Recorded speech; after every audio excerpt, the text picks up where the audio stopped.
217% పెరిగింది. ఇది డబుల్ అయితే 52 లక్షల హుండీ ఆదాయం నెలకొస్తే మన ప్రభుత్వం వచ్చిన తర్వాత 1,80,00,000 వచ్చిందంటే ఎంత పర్సెంటేజ్? 228% హుండీలు మించిగా సేవింగ్ ఎంత అంటే 40 లక్షల రూపాయల సేవింగ్. ఒక స్వామి వారి కళ్యాణానికి ప్రభుత్వం వచ్చిందా 40 లక్షలు ఖర్చు తగ్గించాం. ఫిక్స్డ్ డిపాజిట్ ఇందాక మా చైర్మన్ గారు కూడా చెప్పారు, 11.5 కోట్లు డిపాజిట్స్ ఉన్నాయి. బ్యాంక్ నెల 27 కోట్లు ఇందాక చెప్పారు. ఈ పనులు 43 కోట్ల రూపాయల పనులు ఇప్పుడు జరుగుతూ ఉన్నాయి.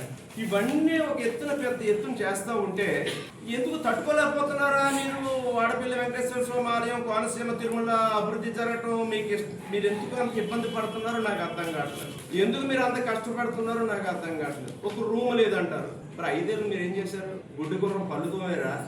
5 ఏళ్ళు మీరు గుడ్డుగుర్రం పళ్ళుతోవేరా?